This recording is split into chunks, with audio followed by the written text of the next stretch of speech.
Good afternoon to everyone. मैं मोनिका स्वागत करती हूँ आप सभी का आपके अपने परिवार एग्जामपुर में। कल कई सारे स्टूडेंट्स कह रहे हैं कि कल की क्लास उन्हें नहीं दिखाई दी। एक बार बताएंगे। टाइम इसलिए चेंज कर दिया अर्पिता, जिस समय मैनेजमेंट का जो भी डिसीजन हुआ बच्चे according to the other batches, क्योंकि कुछ ऐसे बैचेस हैं यहाँ पर जिसके स्टूडेंट्स दोनों जगह मैशअप करते हैं, ठीक है। तो इसलिए थोड़ा सा उस चीज़ को बदला गया है। ओके, कल की क्लास किस किस को नहीं दिखाई दी प्लीज एक बार बताएंगे। Today I am not well. Okay, खैर कोई बात नहीं, जब तक क्लास ले पाएंगे तब तक लेते हैं, उसके बाद देखते हैं क्या होता है। एक बार बताएं कि कल किस किस को क्लास दिखाई नहीं दी थी। जिसको नहीं दिखाई दी थी वो मुझे बता दे, आज उसको आगे करने की कोशिश करते हैं। जितनी भी चीज़ें कल हुई थी यहाँ पर मैं पढ़ा दूंगी आपको फटाफट से उस वाली पीडीएफ को लगाकर as it is. Right, as it is का मेरा मतलब है कहने का कि जो चीज़ें कल की भाई बारिश चल रही है दिल्ली में लगातार, और हम लोग का धूप बारिश और एसी और नॉन एसी उन सभी से बहुत ताल्लुक होते रहता है बार बार, है ना। तो इसलिए तबियत वबियत पता नहीं क्या दिक्कत है, तो थोड़ा सा उस चीज़ को मैनेज करने की कोशिश करेंगे आज। राइट जी, वेरी गुड आफ्टरनून मुस्कान जी, अंजलि जी, तरुण जी, अर्पिता जी, सरिता जी, लवप्रीत जी, वेरी गुड आफ्टरनून बच्चे। और आंसर आपका चेक करके देती हूँ। थोड़ा सा आज ये था, है ना, आंखों से देख तो पा नहीं रही, लैपटॉप खुल नहीं पाया सही से। तो खैर ये थोड़ा सा कल का चीज़ों को मैं यहाँ पर बता के और उसको ही जोड़ दूंगी आपके लिए, आपके साथ में आपकी इस पीडीएफ में इसको जोड़ दूंगी। राइट, ये समझ रहे हैं ना मैं क्या कह रही हूँ। इसको जोड़ दूंगी इस वाली पीडीएफ को, उसी में इंपोर्ट कर दूंगी आज वाली पीडीएफ में, है ना। उसी में क्या कर दूंगी, इंपोर्ट कर दूंगी, तो दोनों चीजें एक साथ आ जाएंगी। इसको थोड़ा सा गो थ्रू हो जाते हैं और उसके बाद यहाँ से चीजों को वापस से शुरू कर लेंगे। राइट जी, इंपोर्ट कर लेते हैं इसको।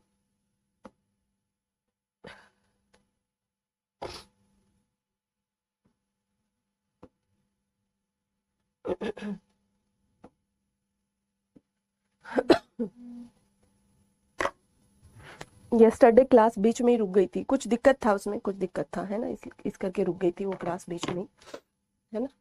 चलिए जी, यहाँ पर आंसर अभी किसी का भी चेक नहीं हुआ, तो कोई भी परेशान ना होए कि भाई मेरा हो गया उसका नहीं हुआ, ठीक है। अभी मैं कर ही नहीं पाई बच्चे। यहाँ पर क्लास है आज, ये आई थिंक गोदान का 10वां खंड होगा आज। गोदान 10वां 10वां खंड।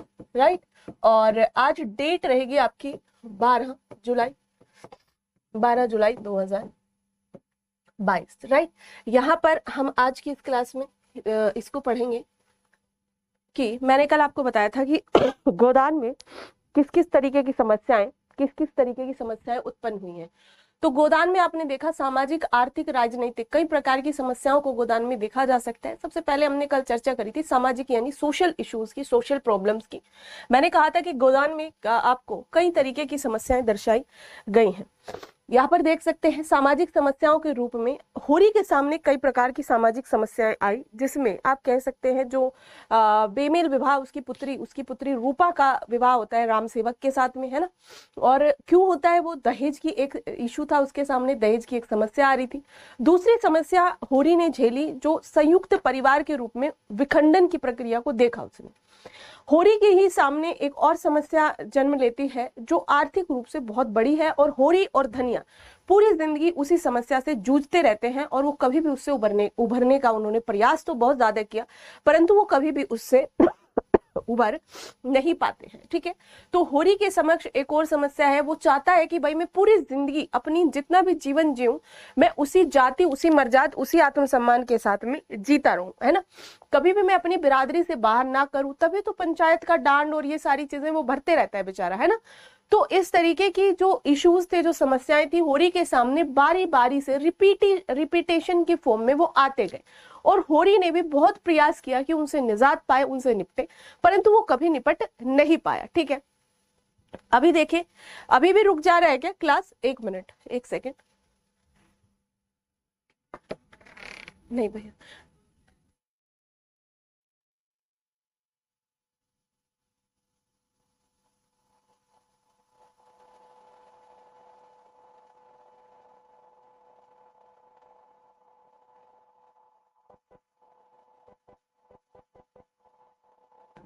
भाई बताओ, वीडियो ब्रेक हो, क्या कह रहे हैं, ब्रेक ले लेकर चल रहा है, प्लीज हैव अ लुक, देख लो, हैव अ लुक, क्या करें हम इसका।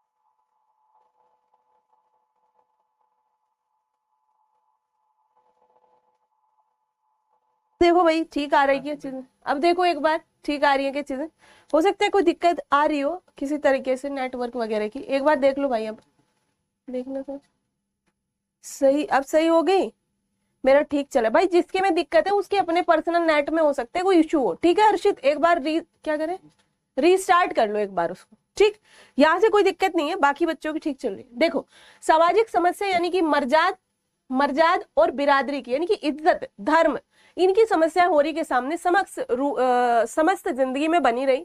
होरी ने हमेशा चाहा कि वो अपनी ही धर्म में, अपनी ही बिरादरी में उससे विमुख होने की बात ना करे। उसने गोबर को भी बार बार यही समझाया, उसने धनिया को भी बार बार यही समझाया कि भाई मर्जाद, इज्जत, सम्मान, ये सब ऐसे नहीं मिलता है, ये सब कमाने से कमाया जाता है। तो होरी के सामने जो सोशल इश्यू था, जो सामाजिक समस्या थी, वो यही थी एक तरीके से, ठीक है, वो यही थी एक तरीके से कि भाई मेरी ये पूरे जीवन भर की जो कमाई है, वो कमाई कभी भी मैं खत्म ना करूं, और ये चीजें ऐसे ही चलती रहे, चाहे वो अपने बच्चों के मामले में देखे, चाहे धनिया के मामले में भी। क्यों बोलने नहीं देता था धनिया को समाज के सामने?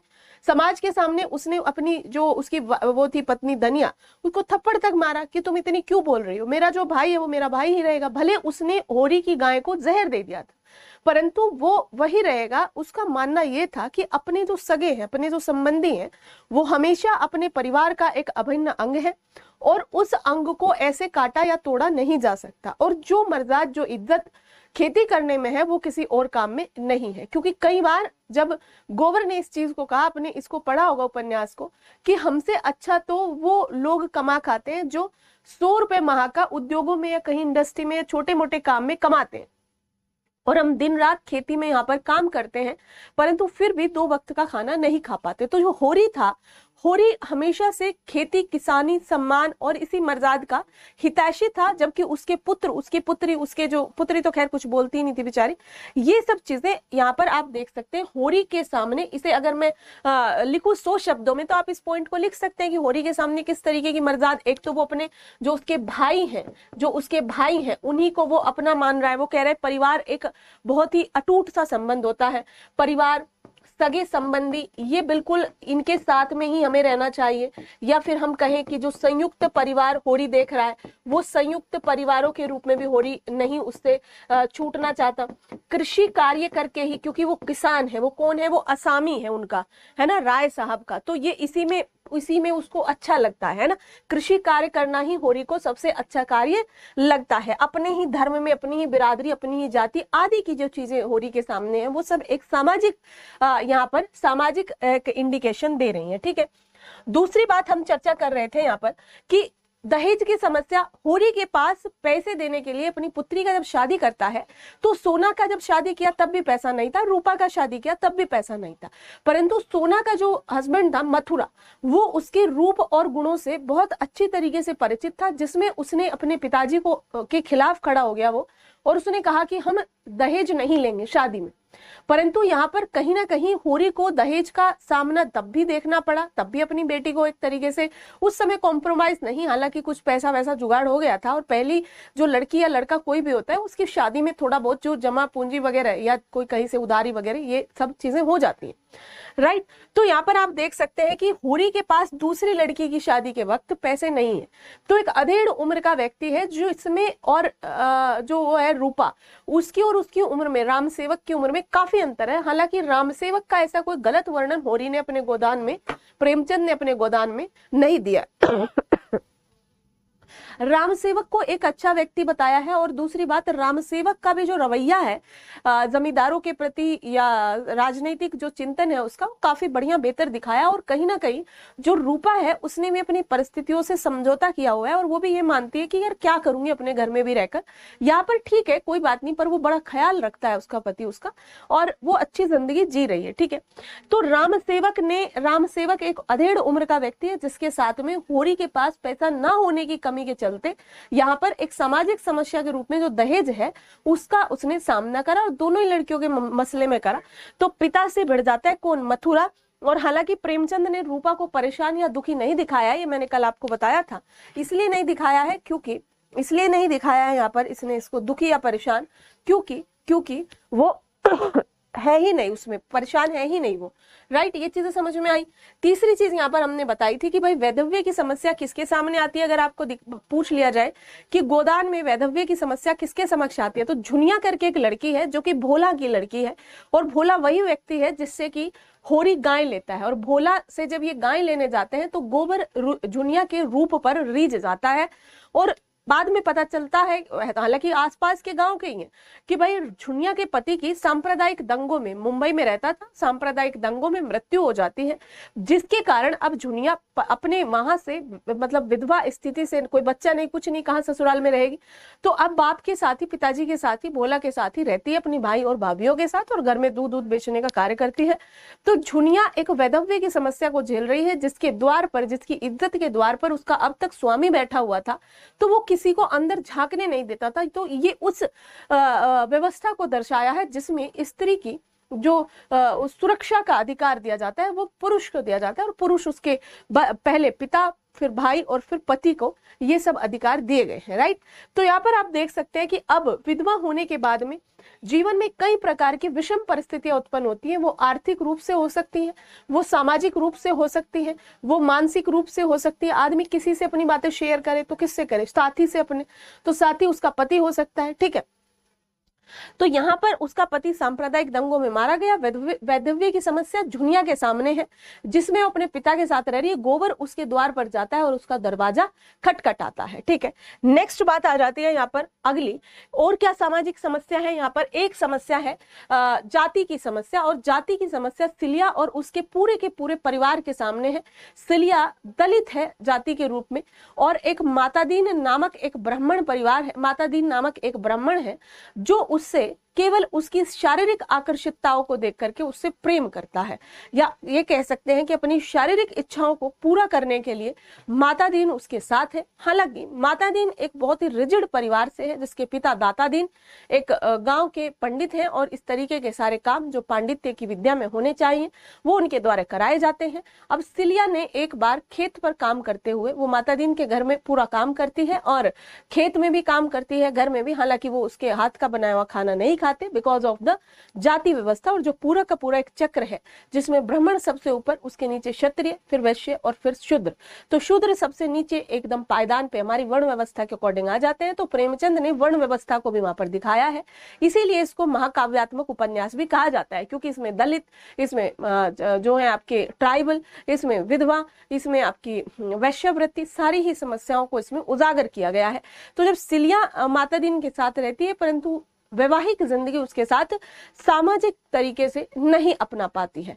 यहाँ पर आप देखेंगे कि समाज को ये चीज स्वीकार्य नहीं है, ना उस समय थी और आज भी इन चीजों में परिवर्तन आ रहे हैं। सिलिया जो है एक बार एक मुट्ठी भर अनाज अपने खेत से किसी को दे देती है, यानी कि वो मातादीन के ऊपर इतना अधिकार समझती है कि एक मुट्ठी अनाज दिया जा सकता, परंतु वहीं पर उसको आकर के रोक दिया जाता है और प्रताड़ित किया जाता है। तभी सिलिया के जो माता पिता थे उनको ये बात अच्छी नहीं लगती, और अपनी बेटी के पक्ष में वो लोग आकर के मातादीन का धर्म भ्रष्ट करने की ठानते हैं। इसी क्रम में मातादीन के मुंह में एक हड्डी डाल देते हैं और उसका जनेऊ आदि तोड़ देते हैं, जिससे कि उनका जो आक्रोश होता है वो थोड़ा शांत होता है। परंतु जो सिलिया है वो एकनिष्ठ है, और अपने पति तो नहीं है, अपना जो भी उसका संबंध है मातादीन के साथ में, उसके प्रति वो न्योछावर है, और वो उस गांव से नहीं जाना चाहती, उस पड़ोस से, उस मोहल्ले से नहीं जाना चाहती, उसके बाद में वो होरी के घर में शिफ्ट हो जाती है, धनिया उसे ले जाती है। ठीक है, यहाँ पर आप देखेंगे ये किस समय की बात है, ये उस समय की बात है, 1934 में ये उपन्यास लिखा गया है। और 1930 के बाद में डॉक्टर भीमराव अंबेडकर बहुत ज्यादा स्ट्रॉन्ग हो चुके थे भारत में, और कई प्रकार के आंदोलनों आदि के द्वारा उन्होंने अपने वर्ग यानी दलित समाज को बहुत ऊपर उठाने के लिए कई बार इस तरीके के आंदोलन आदि को ऑलरेडी वो प्रेरणा दे चुके थे। ठीक है,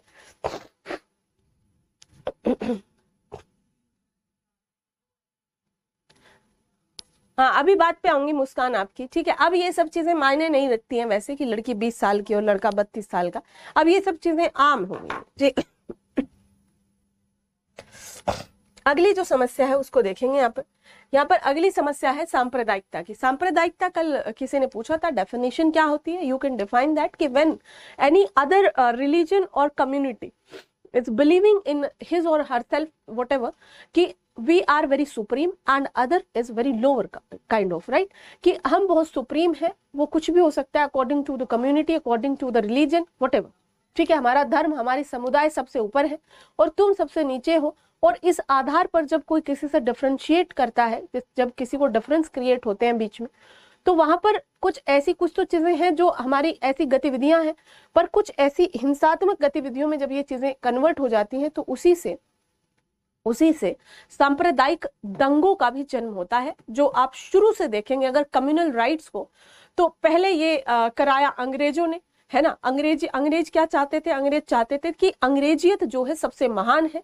और कई जगह आप इस तरह के स्टेटमेंट्स पढ़ोगे, आप पढ़ोगे कि जब यहाँ पर अंग्रेजी शिक्षा पद्धति को लाया गया तो, और बहुत सारी मिशनरीज जब हमारे देश में आई तो वो हमें बदल देना चाहती थी, वो हमें बाहर से तो हम वैसे ही रहेंगे जैसे हैं, तो वो कहते थे कि इन्हें अंदर से अंग्रेज बना दो, यानी कि इनके अंदर अंग्रेजियत भर दो। और क्योंकि अंग्रेजों के बिना पूरी विश्व का उद्धार नहीं हो सकता और हम बहुत ज्यादा मतलब कि महान टाइप के हैं, तो वो भी एक प्रकार का इम्पोजिशन था, एक प्रकार का इम्पोज करते थे वो भी इस चीज को, कम्युनिटी को, अपनी गोरी चमड़ी को, अपनी शिक्षा को, अपने पैटर्न को, अपनी रहन सहन व्यवस्था को। भाई हम कौन सा इतने गए गुजरे थे कि, है ना। दूसरी ये बात फिर हिंदू मुसलमानों के बीच में देखी गई, कई जगह आप सिखों के रूप में देखेंगे, कई ये सारी चीजें बार बार आती रही। ठीक है, तो इस चीज को कहा जाता है कम्युनल राइट। ठीक है, कम्युनल राइट। हाँ, ये प्रॉब्लम अभी भी है बिल्कुल। पेशावरी क्या कह रहे? पटेश्वरी।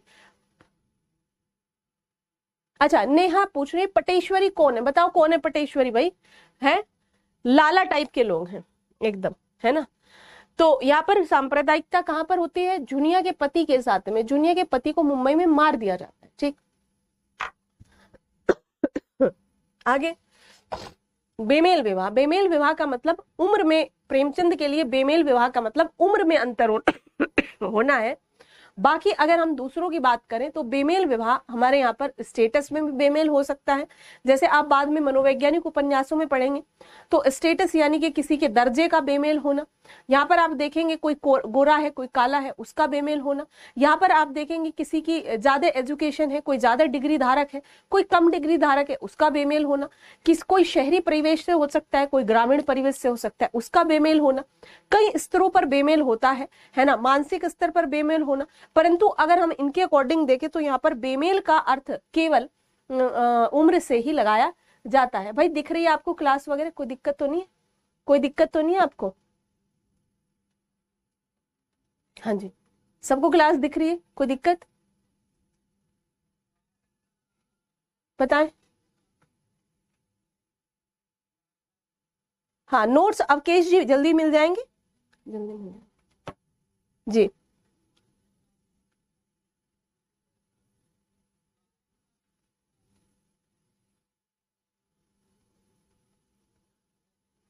क्लास दिख रही है?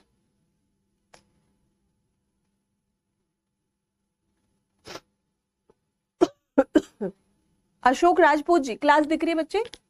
क्लास दिख रही है? लाइव चल रही है आपकी क्लास? कोई इशू जी?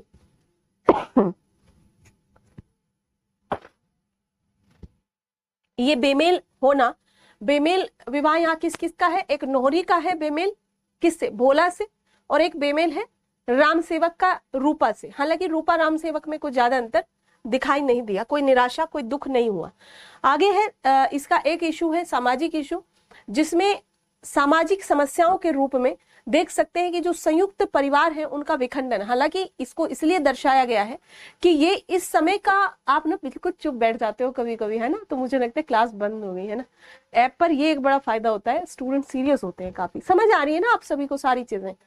मतलब कोई ऐसी चीज बोल दो, आपकी आंसर चेक करके मुझे हालांकि पता चल जाएगा, थोड़ा बहुत आइडिया लग जाएगा कि आपको कोई दिक्कत तो नहीं हो। हम क्योंकि जूम लेने वाले थे, पर जूम में अभी कुछ तो भी उन्होंने मुझे बोला कि डाटा पूरा कलेक्ट करके ही वो जूम लेंगे, ठीक है, तो इसलिए वो जूम नहीं हो पाया था। जूम सेशन हम ले लेंगे और मोस्ट प्रोबेबली इस सैटरडे वगैरह तक ले लेंगे उसको, ताकि इंटरेक्शन आते तो नहीं बच्चे ना बेचारे, जिनसे कभी इंटरेक्शन ही नहीं हुआ, ठीक है।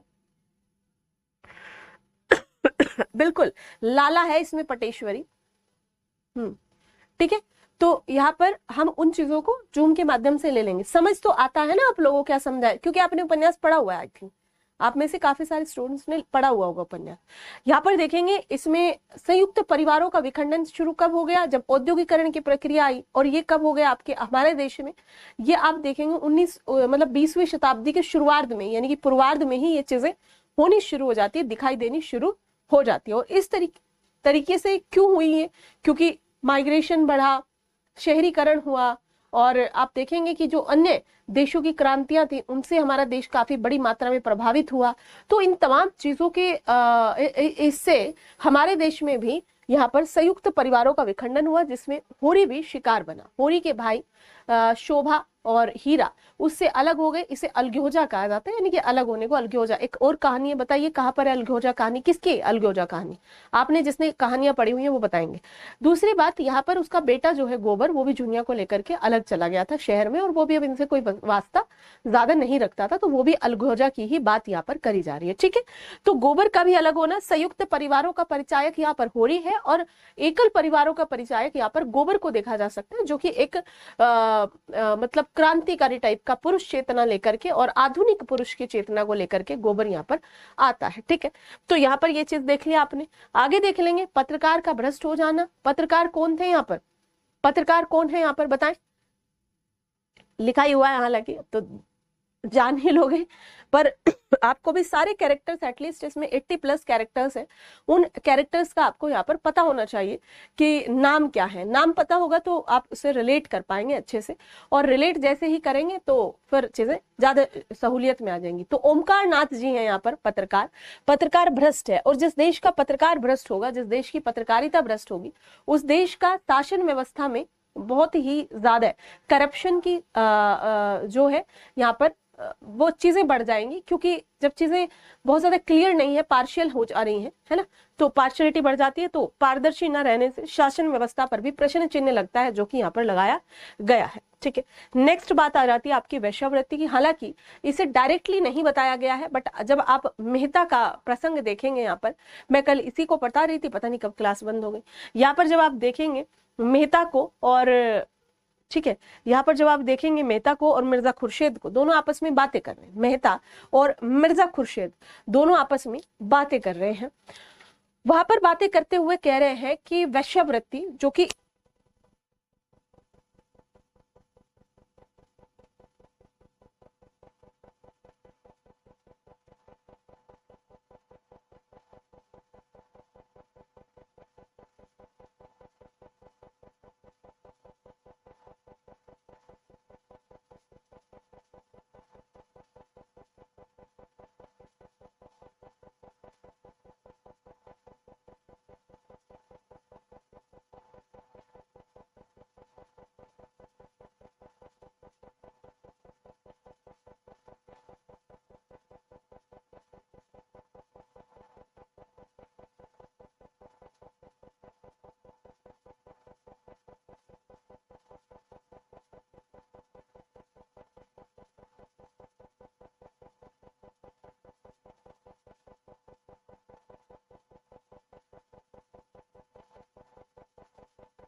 अभी बताएं, अभी आ गई ना आवाज? अभी आ जाएगी आवाज, ठीक है। हाँ, अभी आ गई होगी आवाज आपको अच्छे से। मैं कह रही हूँ कि जो वैश्यावृत्ति का चित्रण यहाँ पर किया गया है इसमें, तो वैश्यावृत्ति ऐसे डायरेक्ट रूप में यहाँ पर नहीं है, परंतु मिर्जा और जो मेहता है, मिर्जा खुर्शीद और मेहता, उनकी बातों से यहाँ पर पता चलता है। मैं शुरू से ही बता रही हूँ, वॉइस चली गई थी बीच में। मैं बता रही हूँ आपको कि मिर्जा खुर्शीद और मेहता की बातों से पता चलता है कि वैश्यावृत्ति भी यहाँ पर इस समाज में एग्जिस्ट करती है। वैश्यावृत्ति भी इस समाज में क्या करती है, एग्जिस्ट करती है, यानी कि वो भी सामाजिक समस्या के रूप में यहाँ पर देखी जा सकती है। और क्या है वैश्यावृत्ति, ये आजकल भी और उस समय पर भी आप देख सकते हैं इसको एक प्रोफेशन, एक व्यवसाय के रूप में, एक पेशे के रूप में, जिस प्रकार से अन्य व्यक्ति कोई टीचिंग, कोई इंजीनियरिंग आदि पेशे को अपनाता है, वैसे ही वैश्यावृत्ति का भी एक रूप होता है जो कि सामाजिक समस्या के रूप में देखी जाती है। अभी देखें आप इसे कि उस समय पर जबकि मैं बात कर रही हूं, उस समय पर आप लोगों के सामने महिलाओं को ही इस कारोबार में, इस व्यवसाय में देखा जा सकता है। कुछ महिलाएं अपनी मर्जी से आती हैं, कुछ महिलाओं को इसमें जबरदस्ती ले आया जाता है। कई जगह आप देखेंगे जब महिला के जो शरीर है उसको व्यापार की तरह बेचा जाए, खरीदा जाए, तो उनको इन धंधों में ले आया जाता है जो उनकी मर्जी के विरुद्ध होता है। परंतु वेश्याओं का जो जीवन होता है वो बहुत ही दुख भरा होता है। आप देखेंगे कई लड़कियों को, अगर आप किसी रेड लाइट एरिया के पास से गुजरे हो, मैं आज तक नहीं गई हूँ वैसे, पर मैं ऐसे कई लोगों से मैंने बातचीत जरूर करी है जो इस तरीके के लोगों के लिए काम करती हैं। और जैसे दिल्ली में अगर आप देखें, मुंबई में अगर आप देखें, तो बड़े बड़े रेड लाइट एरिया हैं जहां पर ये रहती हैं, उनको आमतौर पर रेड लाइट एरिया कहा जाता है। ठीक है, आप अगर दिल्ली में देखेंगे तो जीबी रोड करके एक मतलब लोकेलिटी है जहां पर वेश्याओं का या जहां पर प्रोस्टिट्यूशन का काम चलता है। अगर कोई व्यक्ति वहां पर जाए तो मतलब ऐसा माना जाता है, मैंने एक दो ऐसे इस तरीके के इंटरव्यूज देखे हैं कि अगर किसी का घर है, मान लिया जीबी रोड पे पहले से ही कोई घर, एक मुस्लिम लड़की थी, उसका घर था, तो उनके जो उनके इनलॉज थे, जब उनकी शादी होने लगी तो उनके इनलॉज ने सीधे बोल दिया कि वो चिट्ठी पर वहां का नाम ना लिखवाएं, क्योंकि जो एक आम धारणा समाज में व्याप्त है वो कुछ इस प्रकार से है कि अगर आप ऐसी जगहों पर भी रह रहे हैं तो भी आपका चरित्र, आपकी चीजें खराब है। तो आपका क्या विचार है इस पर? मेहता का क्या विचार है वो मैं बताती हूँ अभी। आपका क्या विचार है कि ये चीजें बाय प्रोफेशनली अगर कोई अपना रहा है या कोई इस तरीके के व्यापार में आ गया? आपने न जाने कितनी पिक्चरें देखी होंगी जहां पर इस तरीके के कार्यों को आप होते हुए देखते हैं, है ना। न जाने आपने ऐसी कितनी सारी चीजें देखी होंगी, कितने सीरियल्स देखे होंगे। क्या कभी उनके दुखों को, उनकी चुनौतियों को कभी ये चीजें करने की कोशिश करी, कभी सोचने की, समझने की कोशिश करी? क्योंकि यहाँ पर अगर मैं इसे सामाजिक समस्या कह रही हूँ तो यहाँ पर आप ये भी कह सकते हैं, यहाँ पर आप एक चीज ये भी जोड़ सकते हैं यहाँ पर कि जब इस तरीके की महिलाएं जो वैश्यावृत्ति अपनाती हैं, तो जब ये वैश्यावृत्ति में दो तरीके के लोग हैं, एक तो स्वतः अपनाना चाहते हैं, स्वतः अपनाना चाहते हैं, है ना। एक तो ये है जो इसे स्वतः अपनाना चाहते हैं। दूसरे कौन है? जो किसी कारणवश जबरदस्ती इसमें लाए जाते हैं। दो ही तरीके के लोग होंगे, या तो खुद अपना लेंगे या फिर फोर्सफुली आएंगे, है ना। ये कौन होते हैं? जिनको फोर्सफुली इसमें लाया जाता है। आपके अकॉर्डिंग ये सही है या गलत है? आप देखेंगे कि कई राज्यों की बच्चियों को, छोटी लड़कियों को, है ना, लड़कियों को देह व्यापार में धकेला जाता है। ठीक है, आप इस चीज को देखेंगे, ये बिल्कुल संवैधानिक रूप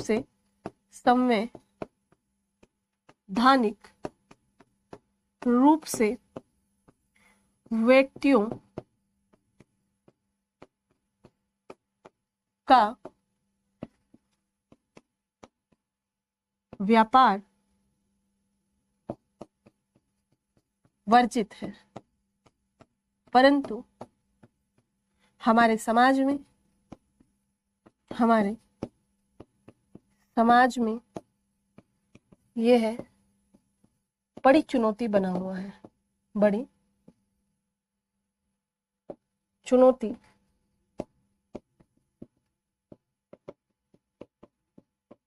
के रूप में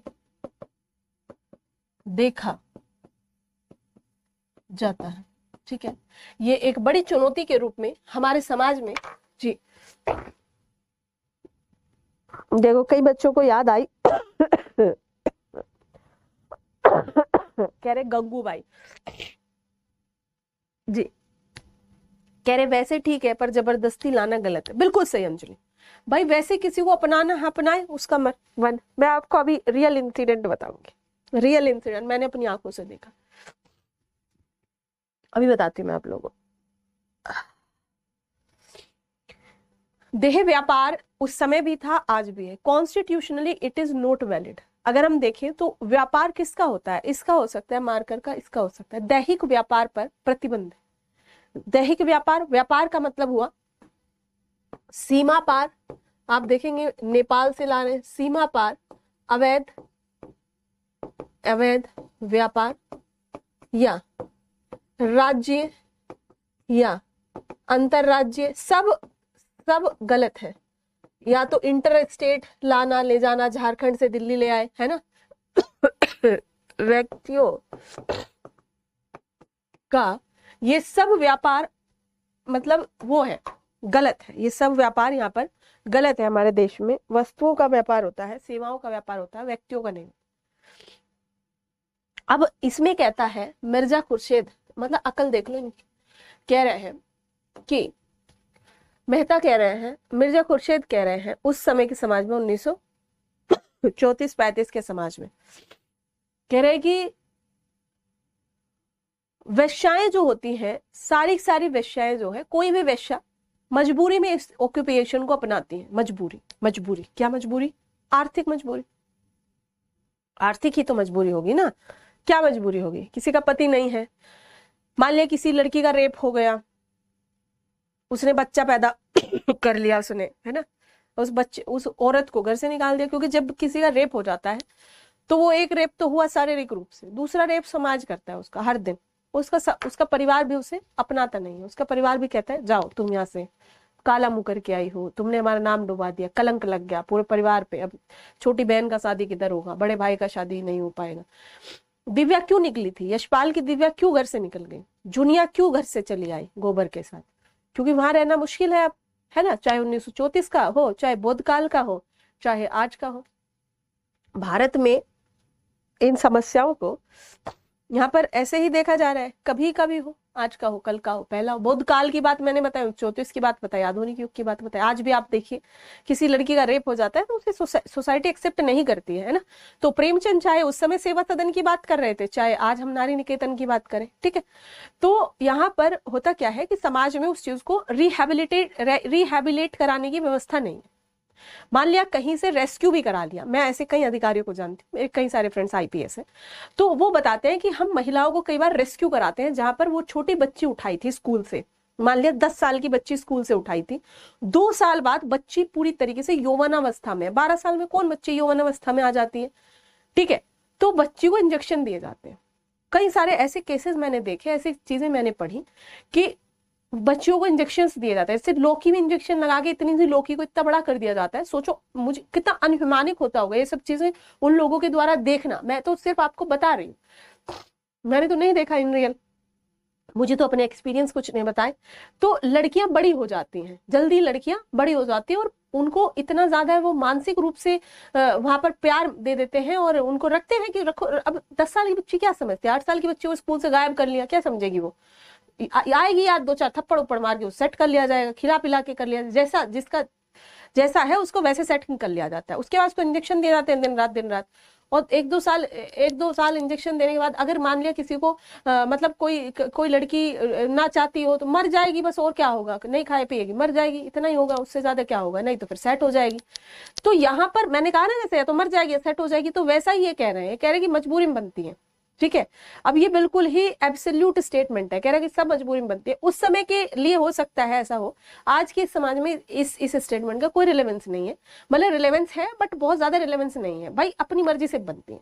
पर यहाँ पर मेहता जी हद कर दे रहे हैं, मेहता जी कह रहे हैं कि जरूरी है वैसा ही बनना, जरूरी है मजबूरी, ऐसी भी क्या मजबूरी आ गई, मौत का ऑप्शन तो खुला ही है।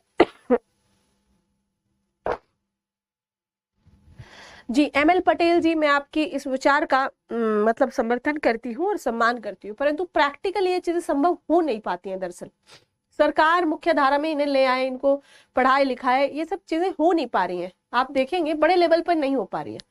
ठीक है, मैं आपको बताती हूँ, मैं 2-3 किस्से बताऊंगी बिल्कुल रियल आपको, उनसे आप सीखना उन चीजों। हमने फर्स्ट लॉकडाउन में बहुत काम किया, ठीक है। My brother is commissioner in income tax, तो उनके पास स्टेट के बहुत सारे प्रोजेक्ट्स आए, पर बियॉन्ड दैट उन्होंने क्या किया, अपने लेवल पर भी, जैसे हम कुछ एनजीओज को जानते हैं, बहुत सारे ऐसे लोगों को जानते हैं जो वॉलेंटियरली दान देने को तैयार थे कोरोना में। पहले कोरोना में बस फूड स्कैरसिटी था, दूसरे कोरोना में तो भाई ऑक्सीजन स्कैरसिटी था, वैक्सीन स्कैरसिटी था, और बहुत सारे बेड स्कैरसिटी था, पता नहीं उसमें तो बहुत ज्यादा काम नहीं कर पाए। पर हमने जो यहाँ पर ये दिया,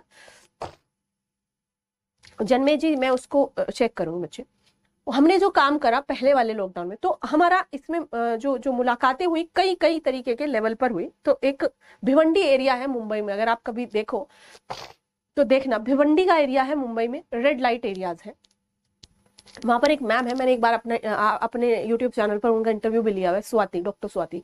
she is doctor by profession, उनका हॉस्पिटल है और वो वॉलंटियरली काफी काम करती हैं। तो वो एक रेड लाइट एरिया से भी जुड़ी हुई हैं। तो वहां पर उन्होंने देखा कि मतलब हमने इस चीज को बहुत क्लोजली देखा, हमें नहीं पता था इससे पहले कि इतना ज्यादा संघर्ष कर रही होंगी औरतें। अब देखो कोरोना में बहुत सारी चीजें ठप हो गई। जो सेक्सुअल वर्कर है, जो सेक्स वर्कर है, उनका तो पूरा ही काम ही फिजिकल है, वो तो मतलब काम ही उनका तो वैसा ही है, बाकी चीजें वर्क फ्रॉम होम होने लगी। हमने एग्जामपुर में वर्क फ्रॉम होम पढ़ाया, बट उनका तो काम ही फिजिकल है, फिजिकल अटैच। वो औरतें भूखों मरने के काम, वो आ गया उनका दिन, वो अपने घरों में नहीं जा सकती थी वापस, वो समाज में कहीं ऐसा भीख मांगने नहीं जा सकती थी, कोई पॉलिटिकल पार्टी उनके पास नहीं आई क्योंकि उनके पास आधार कार्ड और वोट नहीं है। समझ रहे हैं ना मैं क्या कह रही हूँ? वो कई कई दिनों तक भूखे रही, उनके पास जो पैसा वैसा था खत्म हो गया, इतना पैसा थोड़ा मिलता है। और जब जब इस प्रोफेशन में जब ओल्ड होने लगती है, मतलब थोड़ा उम्र होने लगती है, तो उसके बाद बहुत ज्यादा पैसा वैसा मिलता भी नहीं है, थोड़े कुछ ही सालों का सफर है। समझ रहे हैं? तो मतलब ओल्ड एज जब हो जाता है पर्सन, मतलब ओल्ड एज क्या इतना ज्यादा है, मतलब इतना ज्यादा इन्वॉल्वमेंट है, इतना ज्यादा शारीरिक वो है, मानसिक प्रताड़ना है ना।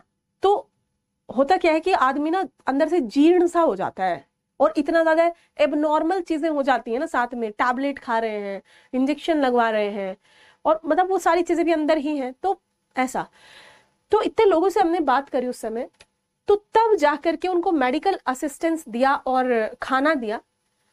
आज तक फिर उनको वहां से निकाला, बहुत सारी लड़कियां ऐसी थी जो वहां से निकलना चाहती थी।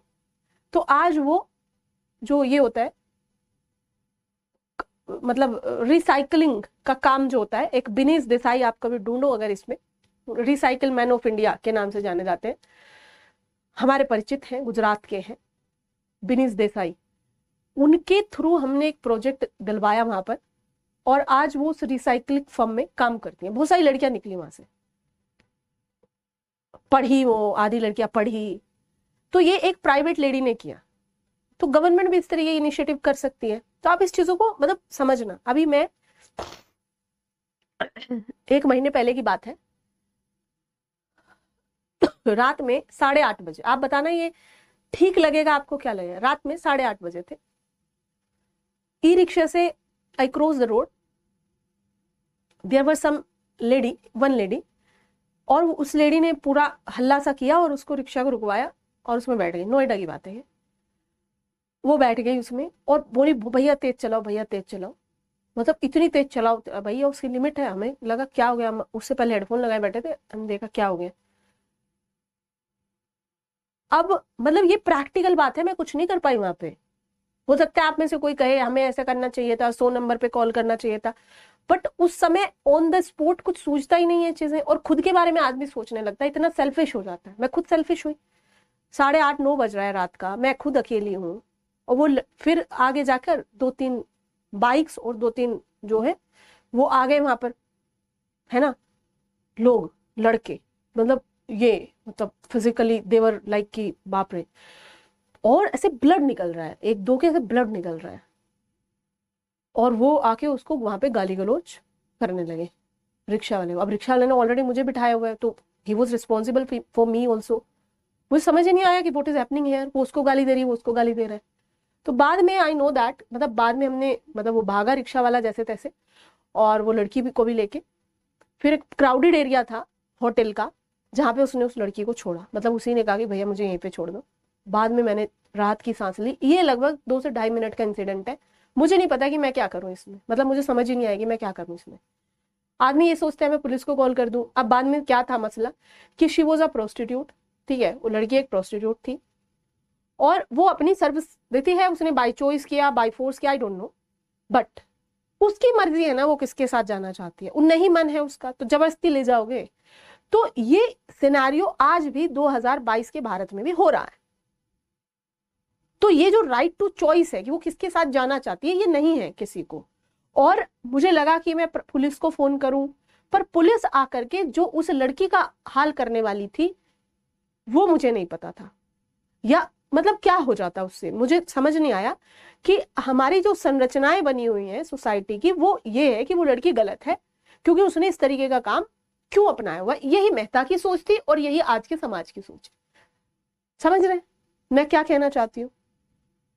ठीक है, समझ रहे हैं यहाँ पर। तो आर्थिक रूप से जब घर में, मैंने एक फिल्म देखी, उसका डायलॉग मुझे याद है, फिल्म का नाम याद नहीं है, कि जब घर में पैसे जाते हैं तो वो ये नहीं उन्हें पता होता कि वो किस सोर्स से आए, वो पैसे ही होते हैं। 50 का नोट आपने भट्टी पर ईंट बना करके दिया या फिर क्या किस काम से दिया, घर वालों माता पिता की प्लेट में थाली में जब दाना और भोजन गया तो वो ये नहीं पता कि वो किस सोर्स से आया है, वो खाना था उनके लिए, वो नंगे बदन पर कपड़ा था उनके लिए। तो वही बात मिर्जा और खुर्शीद कर रहे हैं कि मर क्यों नहीं जाती, तो मर जाएंगी तो कैसे मतलब काम करेंगी। तो ये चीजें बाय चॉइस और बाय प्रोफेशन दोनों तरीके से आ सकती हैं, उस समय के भारत में भी और आज के भारत में भी।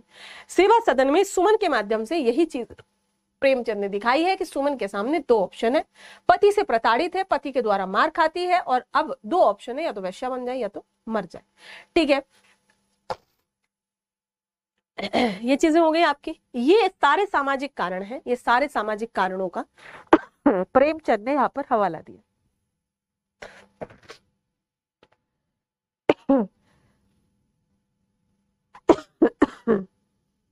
ठीक है,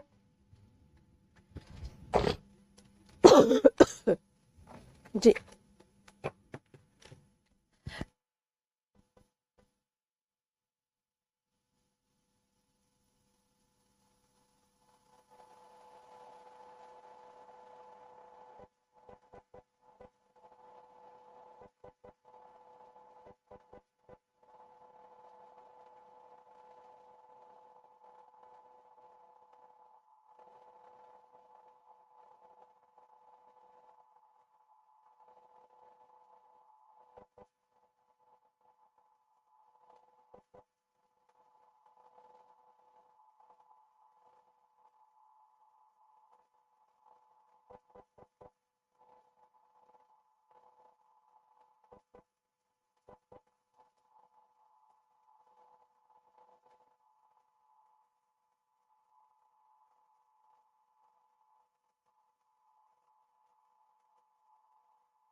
जी यहाँ पर आप देखेंगे, आ गया होगा वो इसका, यहाँ पर आप देखेंगे कि आपके साथ भी कुछ इस तरीके के इंसिडेंट्स हुए होंगे। मैंने कहा कि गोदान में राजनीतिक समस्याएं क्या क्या है। राय साहब कह रहे हैं कि लोकतंत्र धनतंत्र है।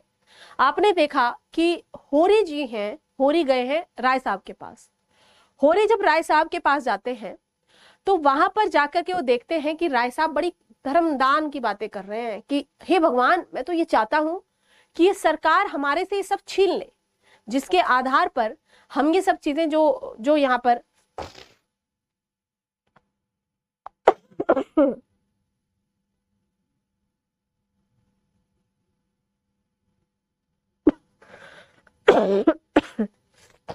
राय साहब कहते हैं कि हर हमसे सरकार सारे स्रोत छीन ले, हमें क्या दे दे, हमें कुछ स्किल दे दे, हमें कुछ स्किल्ड नॉलेज दे दे, जिस नॉलेज के आधार पर हम भी अपना कुछ कर खा पाए, है ना।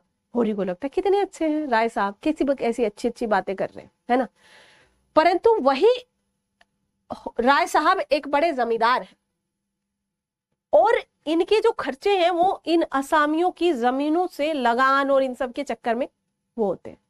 थोड़ी देर में राय साहब कहते हैं कि इन बेगारों यानी कि फोर्स्ड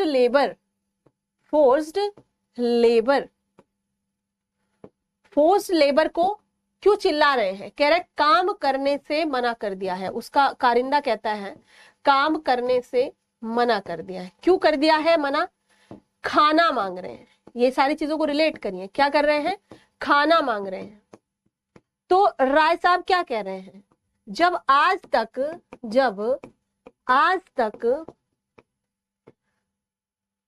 काम के दौरान खाना नहीं दिया है तो आज भी नहीं देंगे, आज भी नहीं देंगे। आज खाना कैसे दे देंगे? राय साहब का कारिंदा आकर कहता है कि बेगार काम करने से मना कर रहे हैं। ठीक है, समझ रहे?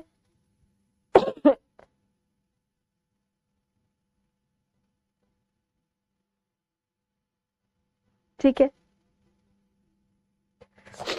फोर्स लेबर करवा रहे हैं जमींदार साहब, मनाही है इस फोर्स लेबर की। ठीक है, जमींदारी प्रथा में राय साहब जनता का शोषण कर रहे हैं, है ना। उस समय राय साहब जमींदारी प्रथा में जनता का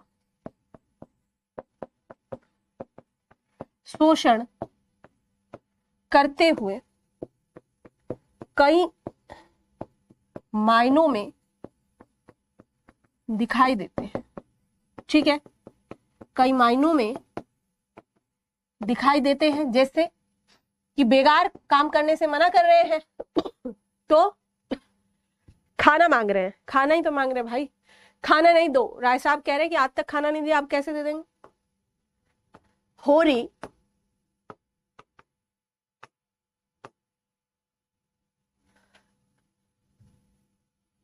महोत्सव के लिए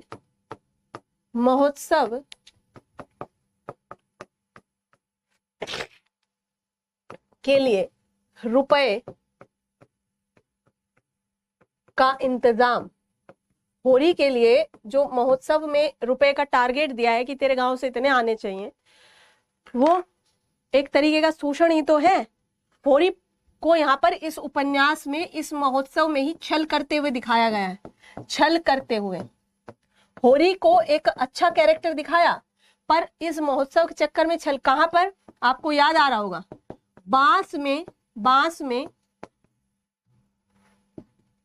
बांस खरीदने वाले से हेरा फेरी, खरीदने वाले को भाई हीरा को कम दाम बताने के लिए कहना, और वो बसोरी तो मानता ही नहीं, है ना। यहां पर ये किस चीज को दिखाता है कि होरी अपने भाई से ही छल कर रहा है बांस के। वो ये क्यों कर रहा है? क्योंकि उसे 5 रुपए देने, उधर पैसे हैं नहीं उसके पास। ठीक है, कहाँ दे रहे हैं भाई हर्षित, पैसा तो दे ही नहीं रहे हैं, खाना भी नहीं दे रहे हैं। फोर्स लेबर में जबरदस्ती काम कराना, बिना पैसे के काम कराना शामिल होता है, ठीक है। तो इसमें जो है हमारे राय साहब वो इन इन अपने लोगों को खाना छोड़ो यार, पैसा छोड़ो, खाना भी नहीं दे रहे हैं वो। बस अरे पहले नहीं हुआ करता था, ले जाते थे लोगों को पकड़ के कि चलो काम करो। और जो ये होते थे जो गरीब तरीके के तबके किसान होते थे, जैसे होरी, तो उनको कोई पैसा थोड़ा मिलता था। अब जैसे आपने सदगति में दुखी चमार को देखा है, दुखी चमार क्या कर रहा है, लकड़ी फाड़ रहा है, उसके घर में मर जाता है, ब्राह्मण के घर में मर तक जाता है लकड़ी फाड़ते फाड़ते। तो फोर्स लेबर ही तो हुआ, ये भी फोर्स लेबर ही है। अब पैसा नहीं दे रहे राय साहब, पैसा नहीं दे रहे भाई, ठीक है। ये चीज समझ में आई, रिलेट कर पाए इसको, ठीक है। नेक्स्ट, ठीक है, राजनीतिक में और क्या हो सकता है, राजनीतिक में और क्या हो सकता है,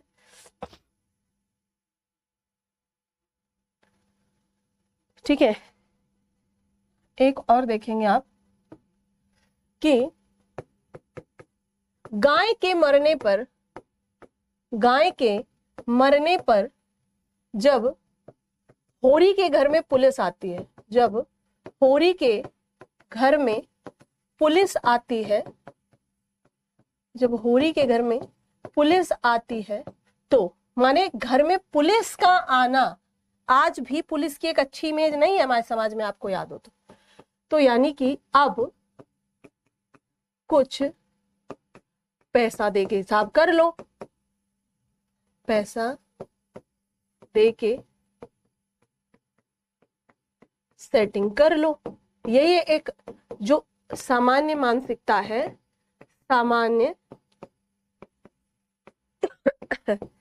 मानसिकता।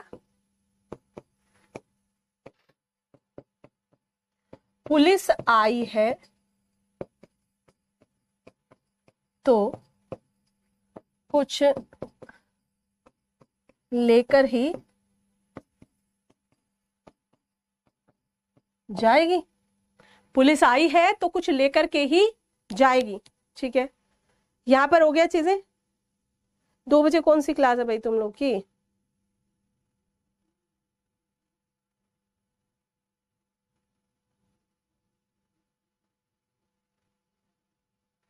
पुलिस आई है तो कुछ लेकर के ही जाएगी, ये कहां पर है, ये आपका आ जाता है इसके अंतर्गत, ठीक। ये आपका आ जाता है इसके अंतर्गत। 2 बजे से होती है क्या आपकी क्लास, और सुबह में 12 से कोई क्लास है, 12 से कोई क्लास होती है आपकी। एक बार बताओ यार, इसको तो 2 घंटे रखना है ना क्लास को हमें। जो जो ऐसे बच्चे हैं जो आगाज में नहीं है, वो क्या करें, उनकी क्या गलती बेचारों को, वो तो 2 घंटे पढ़ेंगे, है ना। तो 12 से कर ले, बताइए 12 से कर ले क्लास को, 2 घंटे करना है भाई हमें क्लास, ठीक है।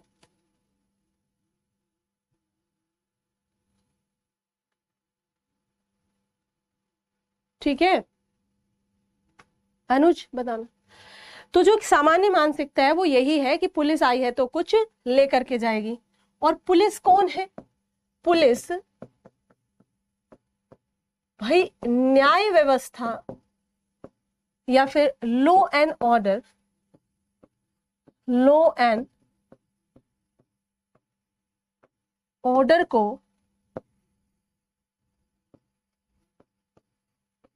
मेंटेन करने के लिए है।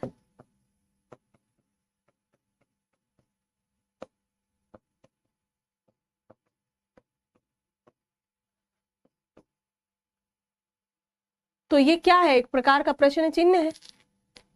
ये क्या है, ये एक प्रकार का प्रश्न चिन्ह है, समझ गए। नेक्स्ट एक आध चीज और देख लीजिए, नेक्स्ट और चीज देख लीजिए। यहां पर पंचायत, पंचायत क्या है, पंचायत आप देखेंगे जैसे केंद्र, हालांकि उस समय नहीं था, ये राज्य और लोकल, लोकल सेल्फ गवर्नेंस, जिसके अंतर्गत स्थानीय सरकार आती है, स्थानीय सरकार, वहां पर पंचायत की बड़ी भूमिका है, वहां पर पंचायत की बड़ी भूमिका है। पर यही पंचायत क्या करती है, होरी पर, यही पंचायत होरी पर डांड लगाती है। डांड समझते, डांड क्या होता है, जो अनाज पनाज होता है उसको वहां पर डांड में, डांड आप कह सकते हैं एक तरीके का फाइन, फाइन कोई थोड़ा बोता नहीं, डांड लगाती है। अच्छा क्यों लगाती है पंचायत होरी पर डांड, क्या कर दिया था होरी ने, होरी पर पंचायत डांड क्यों लगाती है, बताएं, होरी पर पंचायत डांड क्यों लगाती है, क्या कर दिया था होरी ने ऐसा, बताएं, होरी पर ये पंचायत डांड क्यों लगा रही है, ऐसा होरी ने क्या किया है। पंच क्या होते हैं, परमेश्वर होते हैं, पर यहां पर होरी ने क्या ऐसा कर दिया कि होरी के ऊपर डांड लगा दिया, बताएं।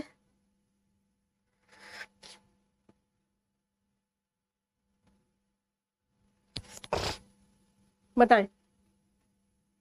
जब राय साहब ये कहते हैं, जब राय साहब ये कहते हैं कि लोकतंत्र तो अर्थतंत्र है, यानी कि पैसे वाले का है, अर्थतंत्र है, तो यहीं पर आप एक स्टेटमेंट लिख लीजिए, अर्थतंत्र है या धनतंत्र है, कुछ ही लिख लीजिए, धनतंत्र कहते हैं वैसे।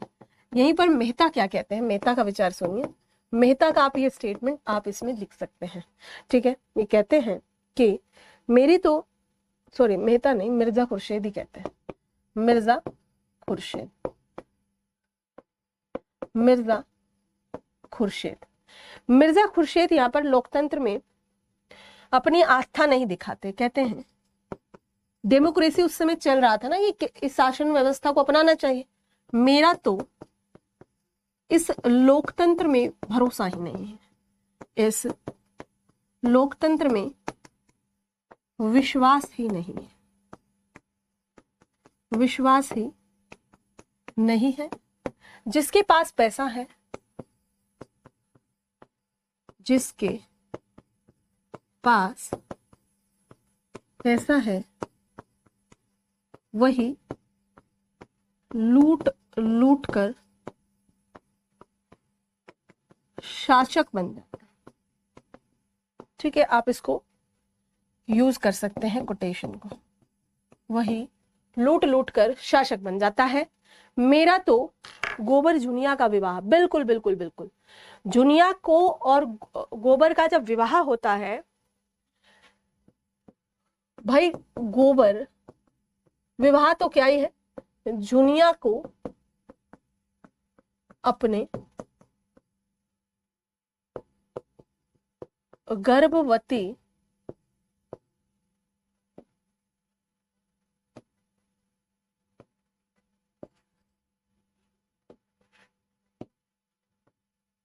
कर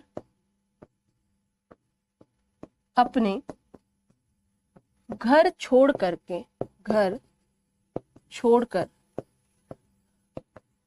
डर के मारे शहर भाग जाता है, शहर भाग जाता है।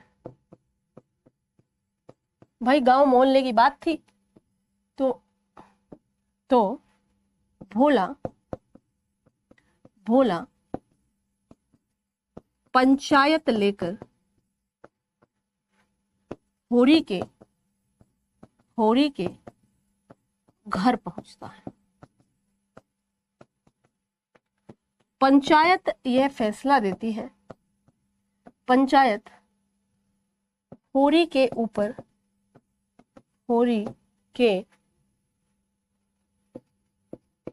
ऊपर अनाज तथा नगद का डांड लगा देती। तो ये पंचायत अच्छा कर रही है, डांड लगा के नहीं कर रही है अच्छा, ठीक है। विधवा विवाह को मान्यता नहीं, उसको भगा लाया, बच्चे हो गए, शादी नहीं हुई, वगैरह वगैरह, ठीक है। मिर्जा खुर्शीद कह रहे हैं कि भाई मेरा तो ऐसे लोकतंत्र में विश्वास ही नहीं, जिसके पास पैसा है उसी का है लोकतंत्र, उसी का है धनतंत्र। ठीक है, नेक्स्ट बात रामसेवक के द्वारा कही जाती है, जो कि राजनीतिक व्यवस्था पर प्रश्न चिन्ह लगाते हैं। रामसेवक कौन है? रूपा का पति।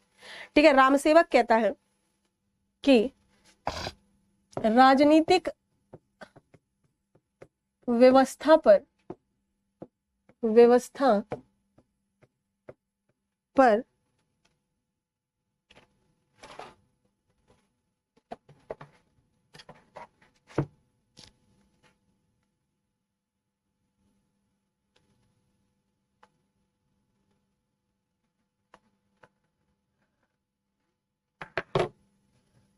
प्रश्न चिन्ह लगाते हुए प्रश्न चिन्ह लगाते हुए रूपा का पति रामसेवक, है ना, रूपा का पति रामसेवक कहता है कि किसान सबके लिए नरम चारा है। नरम चारा है, नरम चारा को जल्दी खाया जाता है, नहीं, नरम चारा है। पटवारी को नजराना, पटवारी को नजराना। पटवारी कौन है? लेखपाल, जो कि राजनीतिक व्यवस्था में आता है। पटवारी को नजराना और दस्तूरी ना दें, नजराना और मतलब पैसे, तो और दस्तूरी न दें तो गांव में रहना मुश्किल कर देता है, मुश्किल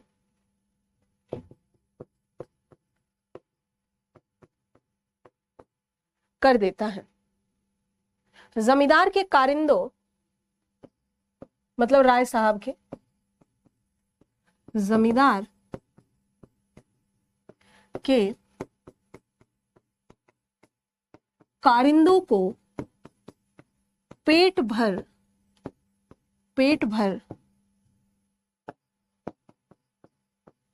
पैसा न दें। इनको पैसा चाहिए, इनको भी अनाज चाहिए, है ना, इनको भी पैसा चाहिए, इनको भी अनाज चाहिए। कौन है ये? पटवारी के सॉरी जमींदार के कारिंदों, और चपरासी भी लिख लो इसमें, कारिंदों और चपरासी का पेट न भरें तो निबाह नहीं, तो क्या नहीं, तो निबाह नहीं होगा भाई, हमारा मुश्किल कर देंगे। थानेदार और कांस्टेबल तो उनके दामाद है। थानेदार और कांस्टेबल, ऐसे लिखा है कांस्टेबल, ये ऐसे ही लिखना है ना, कांस्टेबल तो उनके दामाद है। ये किसने कहा है? ये रामसेवक ने कहा है, ये रामसेवक ने कहा। ठीक है, ये किसके लिए है? कह रहा है कि किसान ही सबका नरम चारा है ना, किसान ही सबका नरम चारा है। किसान से ही कांस्टेबल, थानेदार, राय साहब, जमींदार, उनके भी चपरासी, उनके कानूनगो, लेखपाल, पटवारी, सबको किसानों से। आज भी देखो आप, आज भी इस व्यवस्था को देख सकते हो। तो सबको किससे पैसा चाहिए? सबको इन्हीं से पैसा चाहिए, सबको इन्हीं से पैसा चाहिए, है ना। तो सबके लिए नरम चारा जो है वो है आपका किसान, है ना। किसानों की दारुण व्यवस्था का ही वर्णन आपको इसमें करना है। अब चैलेंज आपके लिए यही आ रहा होगा कि क्वेश्चन में कितने शब्द लिए, क्योंकि हमने तो बहुत सारी चीजें पढ़ ली है ना, 10 पार्ट कर चुके हैं। अब इसको 1-2 पार्ट में खत्म करेंगे, फिर कुछ प्रश्नों का जो है अध्ययन करेंगे। मैं देखती हूँ अगर मुझे 10 से 12 का समय मिल जाता है, अगर मुझे 10 से 12 का समय मिल जाता है तो वहां पर आपकी भी कोई क्लास डिस्टर्ब नहीं होगी और मेरा भी काम बन जाएगा 2 घंटे में। ठीक है, 1 घंटा 40-50 मिनट तो लेनी चाहिए रोज क्लास, तभी जाकर आपके सिलेबस को हम आगे कर सकते हैं। ठीक है, ये लिख लीजिए, नोट्स बनवाने को दिया है और जल्दी हम चीजों को जो है थोड़ा सा करते हुए चलते हैं, आगे की तरफ बढ़ते हुए चलते हैं, ताकि चीजें ज्यादा अच्छे से हो सके आप लोगों के लिए। ठीक है, तो करें इसको, है ना।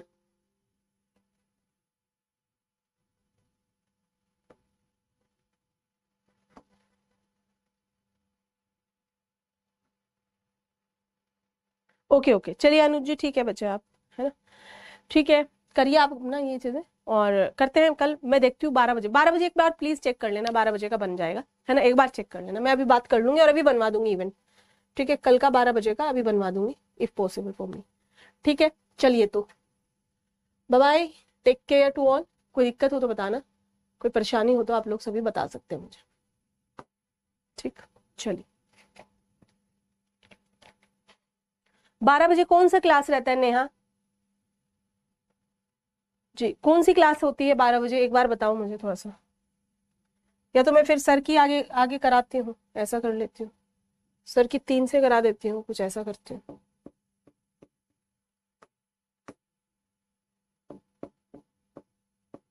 है ना। आप मुझे बताओ कौन सी क्लास रहती है।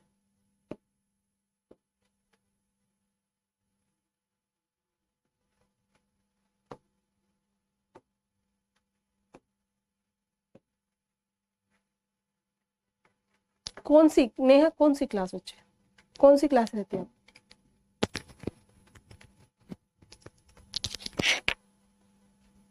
बताएं।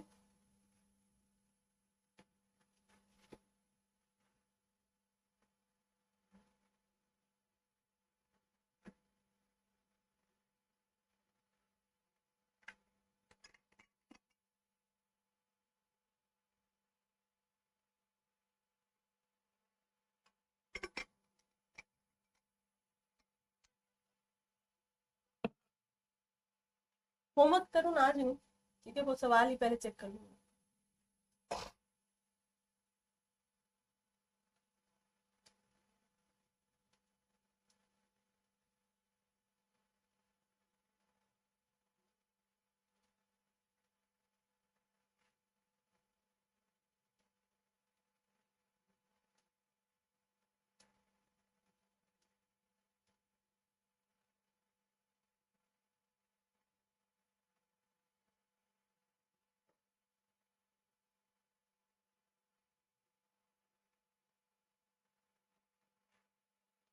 बिल्कुल अरुण, बिल्कुल कर सकते हो, क्वेश्चन कॉपी चेक कर दो, हाँ आज कर दो, हो जाएगा आपका 1-2 दिन में। ठीक है, नेहा कौन सी क्लास रहती है बताया नहीं आपने। चलिए तो मिलते हैं अगली क्लास में, thank you so much to.